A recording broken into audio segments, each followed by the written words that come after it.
भोले जी और माता पार्वती जी के कमल चरणों में गोर चुके गोर लागतनी मत प्रणाम स्वीकार हो।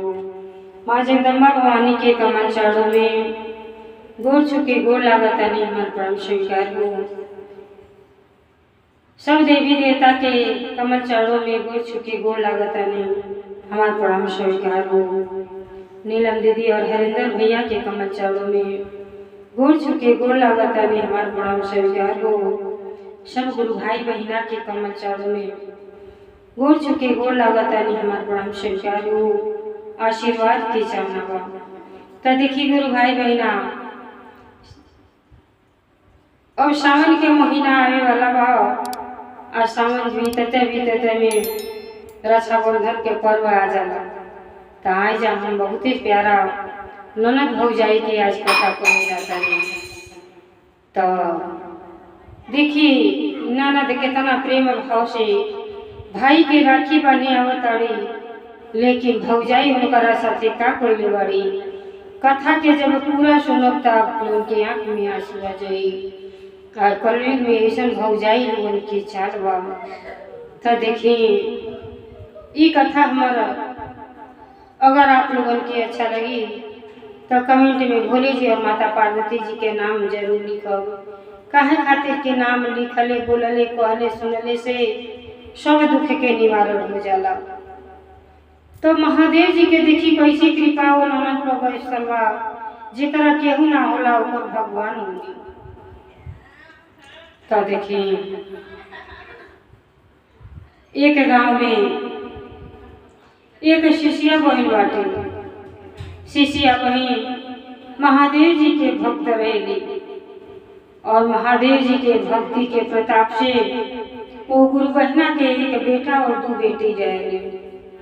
जुड़वा बेटी के जन्म देली तो जब लड़के 2-4 साल के हो जाना तो जब भी चर्चा भजन में जाली तो 2 लड़कन के तो घरे छोड़ जाली, लेकिन बड़के या छोटे के 2 आदमी के तो ज्यादा दुलार प्यार होगा।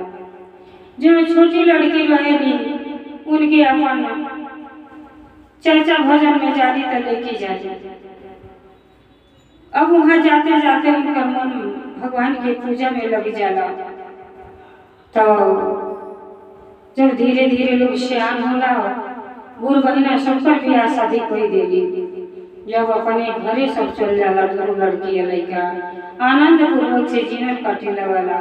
तो जनता वाणी जब सुख आवेला तो सुख ज्यादा दिन तक के झेलना पड़े।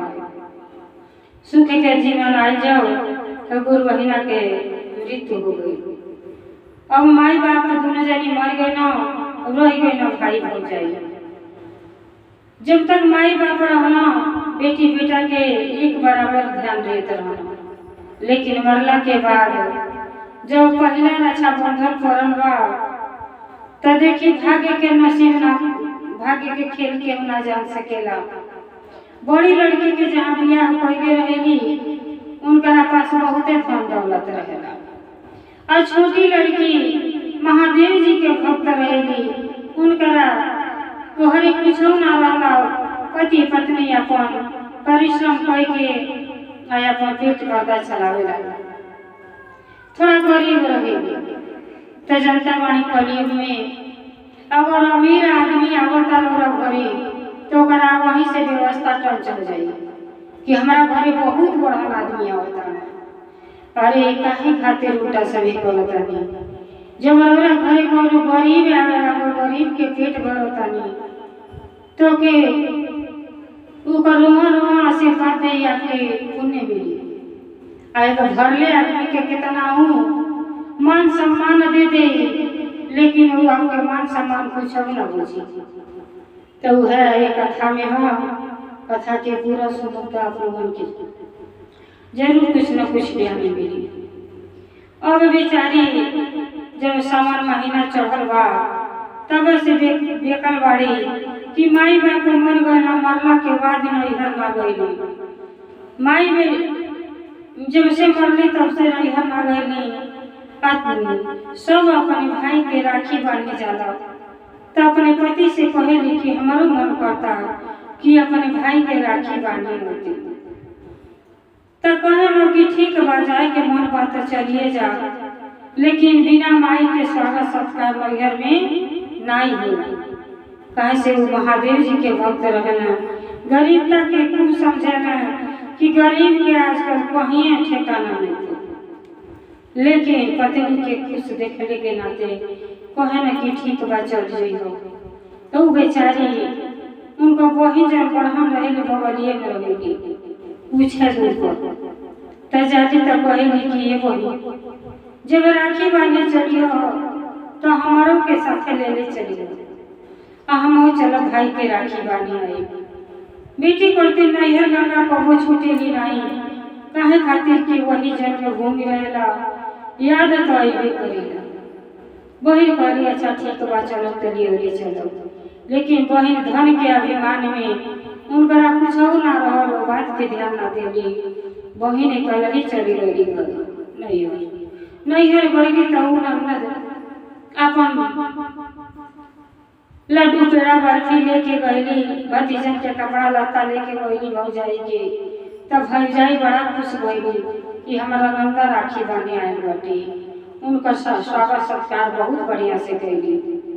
लेकिन ये छोटी ननद जब रहली इंतजार करत करत सांझ हो गई, जब बड़ी बहन ना आईली तो अपने लड़का के भेजली कि जा देखिए और मौसी गईली के बारे में। पता चलल कि मौसी चल गईली, अपने बहन के ना लिया गईली। बेचारी पैदल रुपया पैसा तो रहल ना, कहली कि चलो नहीं सवेरे बनली तो सजिए के भाई के राखी बांध दी। अब राखी लेके जब जाता रही तो रुपया पैसा तो रहल नहीं, बेचारी का कैली अपन कुछ जम लाई बट्टा रहल खरीद लेली आ लेके अपन नैहर चल गई।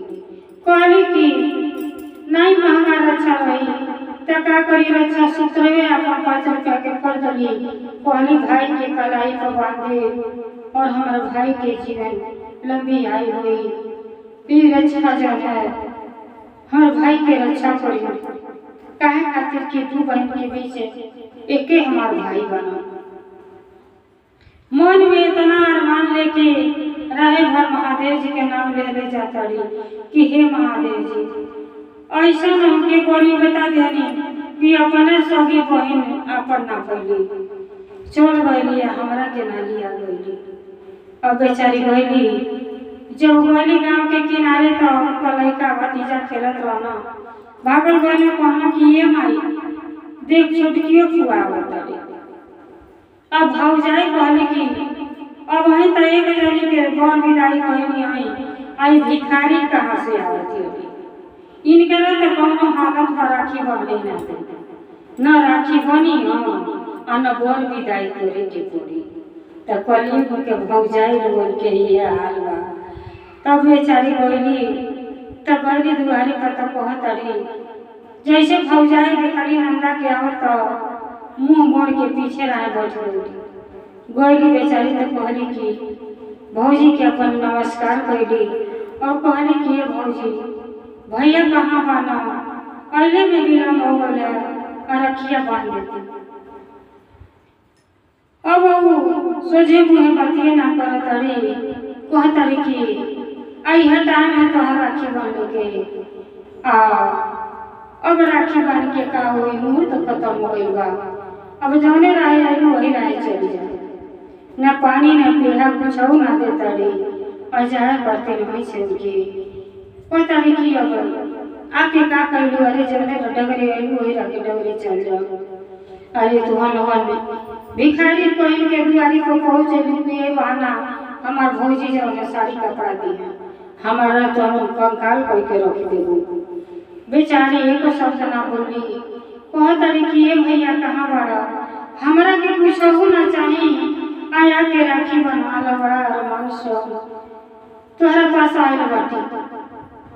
भाई के का कहली, भौजाई घर में बंद कर देली, कहली जब चल जाइए तबे निकली। अब भाई के दिल वही में घबराता कि आज हमार गरीब बहिना के दरवाजे पर से चल जाता रही, ऐसा भौजाई के ऐसा मेहरारू के चल। अब विवश बने बेचारा और कहता न कि बहन हमरा के माफ कर दियो। अब हम का करी? अगर निकल जाता नहीं तो हमार मेहरारू धमकी देले बा कि जो तो राखी बना ले लो तो हम आत्महत्या कर ले। तो हम कौनो और के ना होता नहीं बहन, हम तुझसे माफी मांगता नहीं, हमारा के गलत ना समझी। वही जौने रहे आएगी वही रहे वही नगरी फिर जाए लगली। कहली कि इतना से हमारा ससुरा के लोग का कहियो कि आईली तुरंत जाता रे, अब घरे जाए तो का कही सो ए भौजी अरे नाई राखी बनवाए ना बनवाइयो, लेकिन हमके आज रहे तब बिहाने चली आई। कहले ना मन में विचार गई कि अगर रह जाइयो तो बिहान भइले तो इनके विदाई करे के पड़ी। कहले नहीं तू जा, जैसे अगो तैसे चल जा भिखारी, हमारे दरवाजे पर फिर ना आई। बेचारी वही लेने गोड़े अली वही गोड़े वापस चल गई। आज जब जाता रही तब देखी महादेव जी के याद करता रही कि हे महादेव जी, ये कैसे दुनिया संसार बनौनी कि जरा धन दौलत बा इतना अभिमानी हो गइल बा कि अपने ननद अपने परिवार के भूल जाता। हे महादेव जी हमरे भौजाई के ज्ञान दी। तो का कहता रे भौजी हमारा बाड़ी तेजउर सातिर शिवा समुआरी। भौजी हमारा बाड़ी तेजउर सातिर शिवा समुआरी। राजवन गईली भाई के चिपवली शिवा समुहरी। रछवाने गईली हमारे भाई के चिपवली शिवा समुहरी।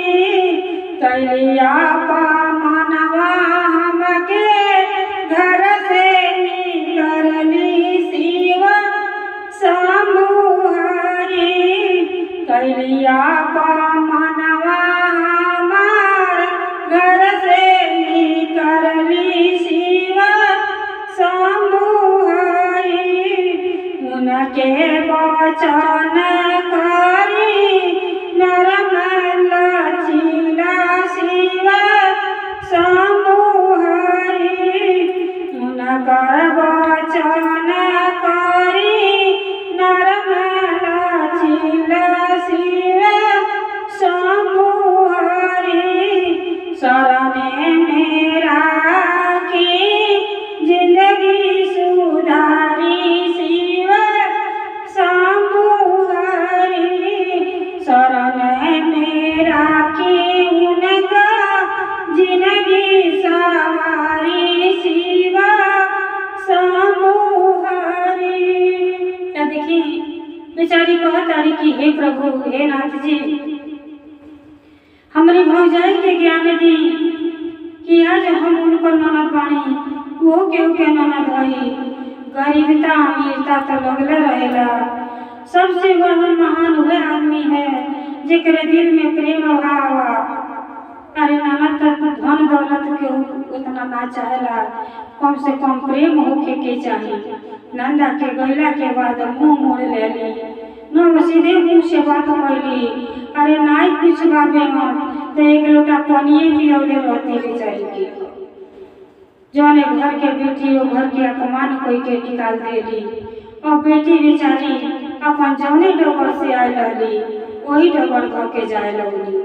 जब जाता रही तो महादेव जी से कहतड़ी कि हे महादेव जी हमारा भौजाई के ऐसा ज्ञान दी और उनका जीवन समझ जाओ और कम से कम अभिमान छूट जाओ। मनुष्य के जीवन का के अभिमान ना करे के चाहिए, घमंड ना करे के चाहिए, सारा चीजें ही छूट जाए। हमारा से कौन ऐसा कसूर भइल कि सब के हमारा से मुंह मोड़ लेता। बहन हमारा से जुदा, बहन के कहनी बहन भी हमारा से मुंह मोड़ लेली। भाई बना तब भाई आज हमारा से राखी ना बनवना, घर में छिप गई ना।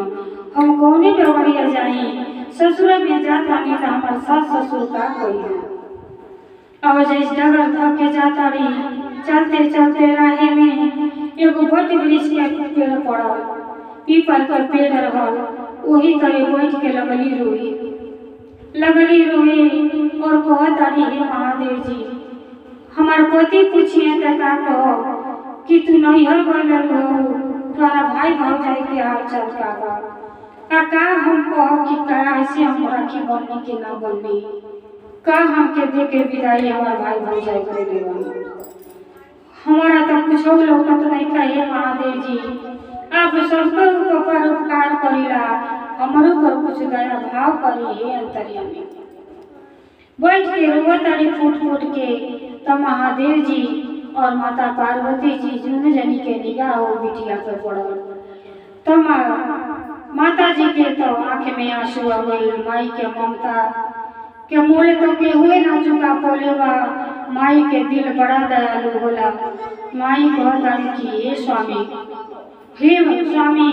आप वो बिटिया करते कुछ ऐसा करी कि बेचारी के अंदर प्रसन्नता प्राप्त हो जाए। महादेव जी तनिक भी विलंब न कैली और अपने गले के नाग, इच्छाधारी नाग के वो पीपल के कोतरा में से निकाल के भेजने कि जा तू वो बहन के रक्षा करो, वो बहन के भाई बन के भाई के फर्ज निभाओ। महादेव जी अपने गले के नाग के आदेश देने और नाग बड़ वृक्ष में से निकलना और फोन काट के खड़ा हो गई।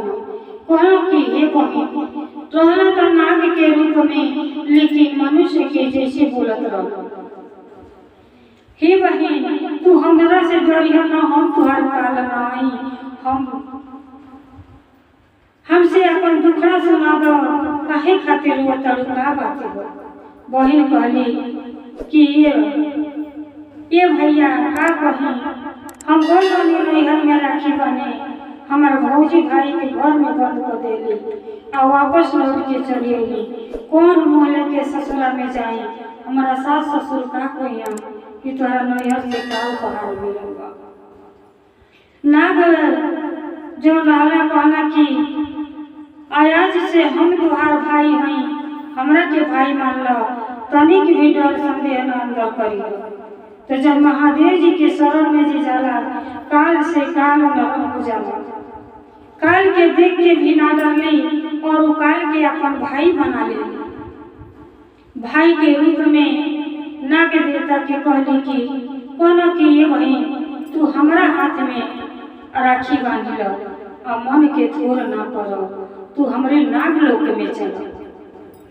अब बेचारी का कहली, नाग के हाथ में अपन अच्छा सूत्र जब ले गई लगी बनली और नाग देवता कहनो कि यही बेरी रह जैसे जैसे हम जाता नहीं, पीछे पीछे तू आवा, तनिक भी डरई ना, हम अपने बहन के जैसे गौने दोने बहन के सजावट होला वैसे हम सजा के अपने बहन के विदाई कर। अब का भइल, नाग जैसे अंदर बेरी घुसला। बहन के थोड़ा सा डर रहा, लेकिन कहले कि अब डर काहे खातिर, एक दिन तो मरही के बाद शादी है, इच्छा हुई तो मौत भी आ जाता, कोनो गम ना बा। बेचारी नाग के साथे जब पीछे पीछे जब बेरी पर गोड़ धैली तो मानो सड़क बन गई। महादेव जी के ऐसा कृपा और नाग लोग पहुँच गई। नाग लोग गईली तो जो है नागिन से नाग सारा बात बतौनो, कहलो कि तुहार ननद गई, आई कर स्वागत बढ़िया से उठे के चाहिए। सब कुछ बात जब बता देना, वो भौजाई नागिन जब रहली, इच्छाधारी नागिन रहली, अपन रूप के बदल लेली और भौजाई के रूप में आदर सत्कार कैली। महादेव जी के महिमा के गुणगान गाते थक जाई, खत्म ना होई। जेकरा केहू ना होला ओकर भगवान होली। देखिए वो बहिन के लाज कैसे रखले बानी महादेव जी। अब भौजाई जान है जब फर्ज नाम के प्रति होला, कठोता में पानी लेके पैर धोले बाड़ी और बड़ा व्यंजन बना के भोजन करौले बाटी और जौन भी भौजाई के अच्छा से करे के चाहिए। ननद भौजाई के जौन है रिश्ता एक दोस्त के समान होके के चाहिए। आजकल के करे जाए जमाना में फुर्सत बा। बेचारी जब इतना खुशी पौली तो खुशी से दिल खुश हो गई कि हे महादेव जी, आपके महिमा बहुत है अपरंपार बा। अब वही रहे लगली और नाग नागी जब दोनों जनी जंगल में जाए लगल लोग चले तो कहल कि ये बहनी अब आज आयल बानी तो तुरंत बेटी के विदा ना कल जाला, राउर विदाई हम बिहान करो और आज एक घर द्वार देखो, सारा घर खोलो घर कार्य करो लेकिन एक घर ना खोलो। तो जब केहू ऐसा बात कह दिला तो मन में भ्रम हो जाला। सारा घर जब नाग नागिन दोनों जनी अपन चरे चल गइलो जब जंगल में घूमे तब बेचारी का कहली सारा घर झरली लिपली पोतली कहली कि काहे खातिर भौजी घर बना कर ली, अरे कुछ कर ना ला कम से कम सर सफाई कर दे। अब वो घर के खोलली तो उनके भौजाई के जब है 7 गो बच्चा रहना वो ढकले रहली दौरी से। अब बेचारी जैसे दौरी उठौली खस खस खस खस वही में बच्चा पड़े लगना, बस हवा के तोपे जब गईली तो एक बच्चा के जो है पूछ कटी गई।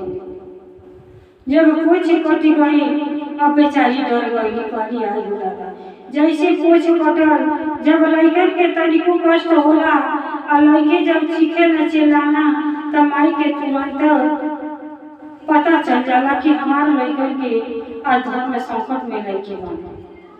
नागिन के तुरंत पता चल गई कि हमारा देखत नहीं लड़का के ऊपर कोनो धर्म संकट आ गई। इच्छाधारी नागिन वाली पता चल गई कि लड़कन के नाक के पूछ कट गई। अब बड़ी गुस्सैली कहली कि चल तनी इनके जौन है ये हमार ननद नहीं हमार दुश्मन बन के आए इनके डर से। फिर रास्ता में चलते चलते महादेव जी संत के रूप में मिलनी और कहले कि काहे खातिर की इतना तुम्हारे चेहरा पर गुस्सा बा का बात है, आता आज हमारा घर में ननद आ गई कहले कि एक घर ना खोलियो आ खोल के हमारा बच्चा के पूछ काट दे गई। तब जो है महादेव जी उनके समझली कि ये बेटी ये संत के बातें हमारे मान लिया। नागिन के समझौली कि तोहरा घर में मेहमान आए बड़े अपने मेहमान के स्वागत कर जाला ताकि अपमान को के ना कहू घर से जाए दे के जाए। वो जान बुझ के नहीं कहली उनके पश्चाताप बा आजाद तवारू से लेकिन देख लिया वह तो आना उनके सलामती पर दुआ करता रही कि हमारा जौन है हमार परिवार सही सलामत रहे। जाने में हमारा से गलती हुई बा महादेव जी से विनती कर रहल बा। अब बेचारी सारा कार्य करके अब महादेव जी के सब चीज भांग धतूरा धो के अकेले पूजा करत रही कि हे महादेव जी हमारा साथे बहुत भारी अन्याय हो गई, गलती हो गई, अरे गलती की हम माफी मांगतानी कि नाग बाढ़े नागिन बाढ़े नागिन के साथ वो बाढ़े अब बड़वा डोरवा हमार भाइयों बाढ़े कह तड़ी कि हे भोलेनाथ हमार बड़वा डोरवा भाइयों बाढ़े। जैसे दुआरी पर नागिन वही आ दरवाजा पे उठवले रहल अंदर गई तो देखत तड़ी कि ननद बेचारी उदासीनता बा चेहरा पर आ बैठ के महादेव जी के फोटो धइ के अपन दया मांगताड़ी कि नाग बाढ़े नागिन बाढ़े नागिन के सातों को बाढ़े बड़वा डोरवा हमार भाइयों बाढ़े। जब ये सब से सुनली तो उनकर वही गलतफहमी दूर हो गई और कहली कि अरे कैसे पूजा पाठ होता तो भौजी हमारा से बहुत भारी गलती गई बा। हम सोचनी कि सब घर लिपि पोती देनी एक घर उपवास वैसा रह जाए वो घर के सफाई कर दे। आज हम खोल के जब सफाई कर देनी तो हम ना जाने कि हमें हमारे 7 भाई बना एक भाई के पोछ कट गल हम जेरा गई आ उन्हीं के सलामती करते महादेव जी से दया मांगते। भौजाई के सब गलत फहमी दूर हो गई। भाई अपन का कोई ना खूब सब साड़ी कपड़ा ले बहन के अपन सजा बजा के मर मीठा के साथ विदाई कैला। अब लेके जब घरे गईली, जैसे जो चीज खोला हमारे सोना चांदी भरल है, सब महादेव जी के कृपा। अब उनकर तो विदाई कर देली, अपने घरे आ गईली। जब घरे अली तो सास ससुर जब देखा तो कहना का हो, अरे तुहार भौजी तो तुहार बड़ा सम्मान कैली। कहली हाँ हमार भाई भौजाई बहुते अच्छा बानी, सब बात जो है अपन छिपौले वाली केहू से कुछ ना कहते। अब गरीब रानी महादेव जी के कृपा से हम सब चीज अपने आप भर गए, कोनो चीज के कमी ना रह।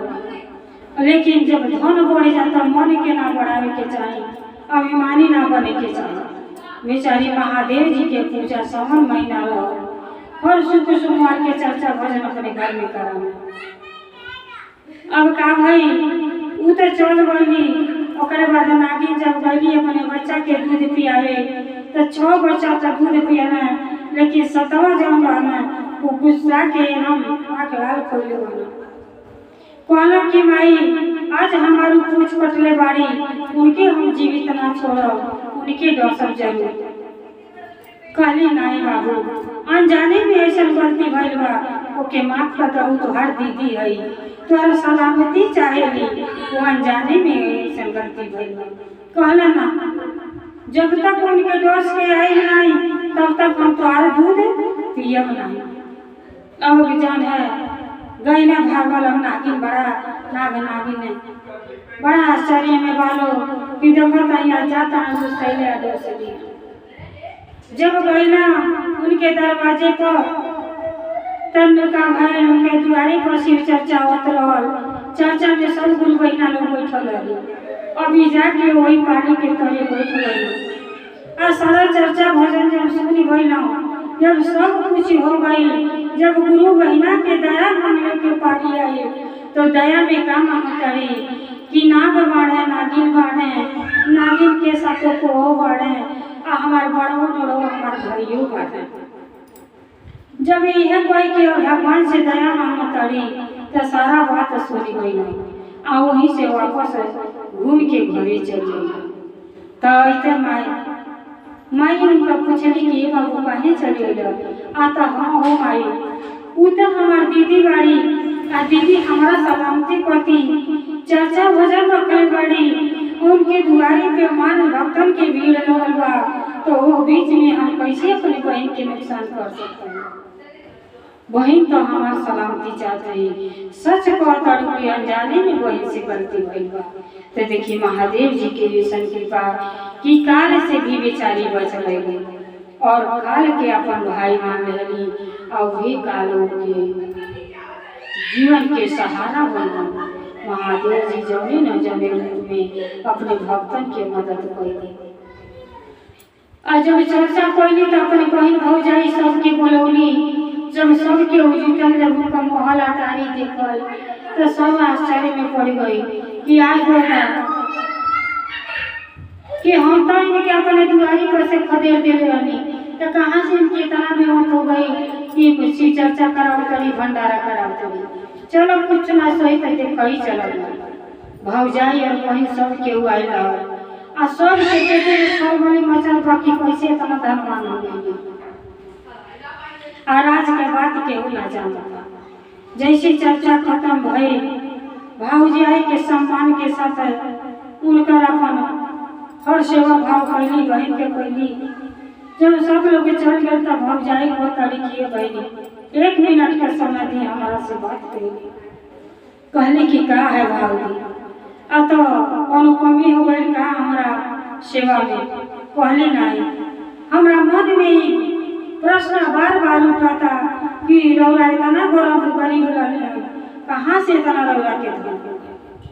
तब बेचारी सास ससुर और पति सबके सामने सबके बैठा के सारा कहानी बतौली कि रौरा का दरवाजे पर से 1 बूंद पानी ना देली और हमरा के खदेड़ देली।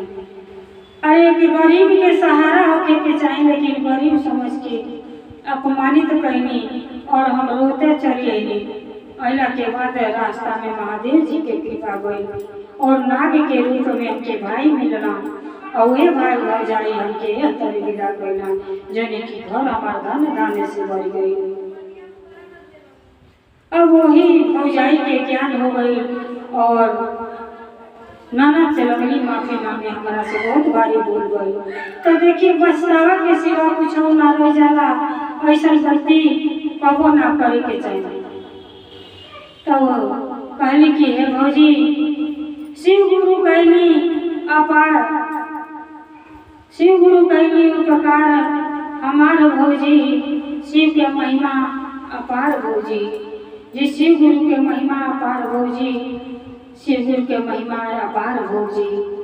हे महादेव जी के ऐसा कृपा भई कि हमार जीवन सवर गल भौजी। तो ऐसा केहू के साथे ना करे के चाहिए। आज हम तोहार नामत बानी तो तू हो के नामत बानी। अब जब पछतावा के सिवा भौजाई के कुछ ना रह गई, आज धन संपदा रहल जब अभिमान में नहीं करला तो धन जात देरी ना रहला, जीवन एकदम खराब हो गई, एकदम गरीब हो गई। और जब वो अपने नैहरे में कहली तब उनका भौजाई उनका साथे ऐसा कहली, तब जाके उनके ज्ञान भई कि कबो ऐसा ना करे के चाहिए। अगर हम करते तो हम हो के ननद बाटी आ हम हो के भौजाई बाटी। तर भौजाई ननद का व्यवहारिक दोस्त के समान होके के चाहिए। कहे खातिर कि आजकल के जीवन में केहू के समय ना बा। तो जैसे ओ बहिन पर महादेव जी के कृपा वर्षा की नाग के रूप में भाई प्रकट हो गई ना, वैसे सब गुरु भाई बहनों पर महादेव जी के कृपा बनल है। हर हर महादेव, घर घर महादेव, भोलेनाथ की जय, सच्चे दरबार।